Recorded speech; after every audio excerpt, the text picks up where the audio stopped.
According to the FBI, hate crimes in America targeting Muslims or people who just appear to be Middle Eastern surged in the aftermath of 9/11. There is this cloud, with the hate crimes, with the profiling, with being rounded up.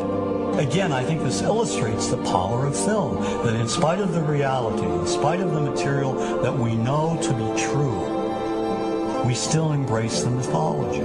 The mythology is still a part of our psyches. Stereotypes take a long time to wither away. And for many of us, we're comfortable with our prejudices. We don't want to change. We've grown accustomed to this face.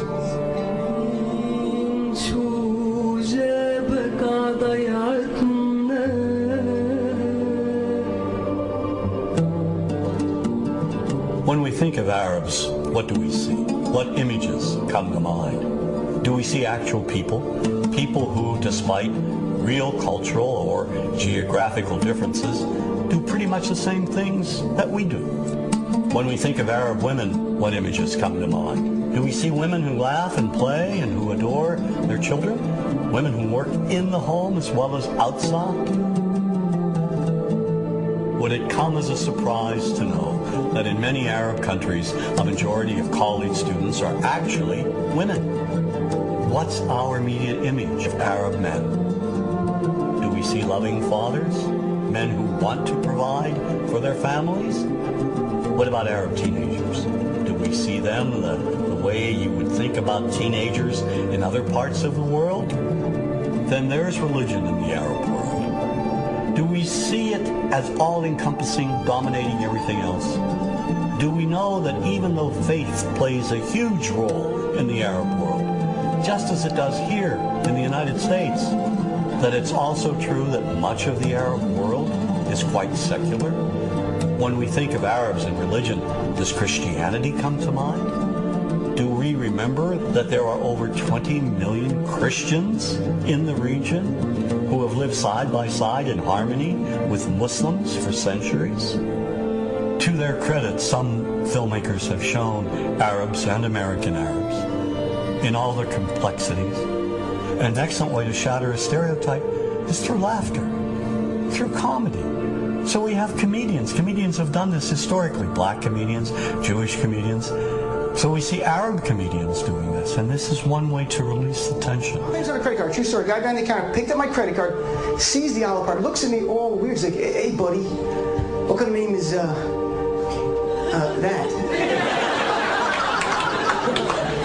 I'm like, well, sir, it's an Arabic name. He goes, yeah, what does this mean? So I'm like, well, translate it to English? It means peaceful, friendly Arab? But he's not happy because, yeah, what Arab country is your family from? So I tried the most peaceful, popular one that he would like. So I'm like, we're from the same Arab country that Aladdin is from.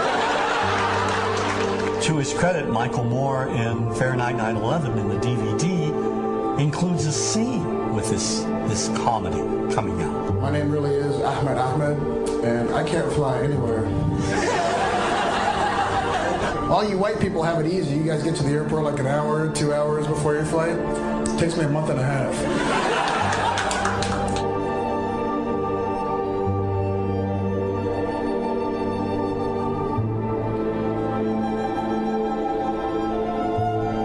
Nous vivons dans un monde qu'on peut critiquer, qui est le monde de la dérision. Vous le savez bien, dans les médias, je dirais le monde de la dérision, on se moque de tout. Le fait que ça se fasse me satisfait. Parce que ça veut dire que nous avons, qu'on est libre. Peu à peu... Il faut qu'on soit beaucoup plus sage que ça, qu'on rentre pas dans ces provocations. Et c'est pour ça que... C'est l'autocensure, ça, Jamel. Tu comprends ce que je veux dire? Si on commence à pas faire de dessin pour pas choquer les musulmans... Non, c'est-à-dire que pour moi... C'est de l'autocensure. C'est la fin de la liberté d'expression. Pour moi, la liberté d'expression, la liberté d'expression et le respect font partie, sont mariés ensemble. Moi, je suis pour la liberté d'expression. Mais si je vais blesser une personne, pourquoi blesser la personne? Non, mais si moi j'ai envie de faire une caricature sur Mahomet ou sur un rabbin ou sur Jésus-Christ, il faut que j'ai le droit de le faire. Tu comprends? C'est ça la France. Quand tu sais que tu vas blesser 10 millions de personnes, pourquoi tu vas les blesser? Pourquoi? C'est la liberté, c'est ça. C'est la liberté de...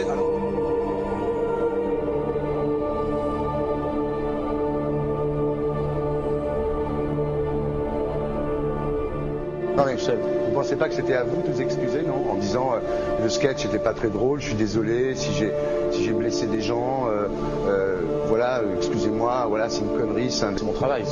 Mais vous referiez pas le même sketch quand même? Mais le spectacle que je fais reprend en grande partie les lignes de ce sketch. Mais il y a un truc que je comprends pas sur cette affaire, c'est qu'à aucun moment vous avez senti le besoin de vous excuser et que vous en avez rajouté. C'est tellement surprenant, c'est tellement inadmissible que j'en suis choqué. Voilà. Dans un pays où on peut parler, on peut s'exprimer. Et là, pourquoi tout d'un coup, sur un sujet, on ne pourrait pas s'exprimer vous savez bien pourquoi on ne peut pas s'exprimer. Pourquoi?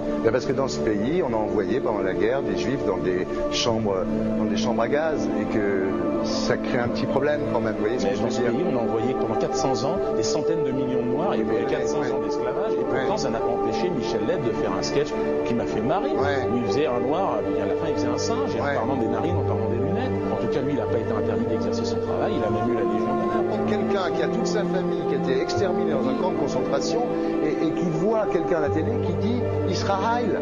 Vous vous rendez compte? Je sais pas. Mais on peut pas. Il y a des moments où même si on connaît les gens, même si on les a invités, on leur... Et c'est pour ça que... C'est l'autocensure, ça, Jamel. Je comprends ce que je veux dire. Si on commence à pas faire de dessin pour pas choquer les musulmans, non, c'est de l'autocensure. C'est la fin de la liberté d'expression. Pour moi, la liberté. Et là, pourquoi tout d'un coup, sur un sujet, on ne pourrait pas s'exprimer sur ce sujet? Vous savez bien pourquoi on ne peut pas s'exprimer. Parce que dans ce pays, on a envoyé pendant la guerre des juifs dans des chambres à gaz et que... Deux poids, deux mesures. La liberté pour tout le monde. C'est-à-dire la liberté pour tout le monde. Il y a une personne comme Dieudonné qui a fait un rabbin, enfin qui a fait un colon juif, etc.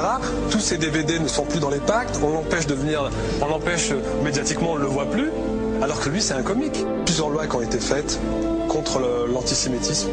Et moi, je fais un appel aujourd'hui de faire une loi contre l'islamophobie.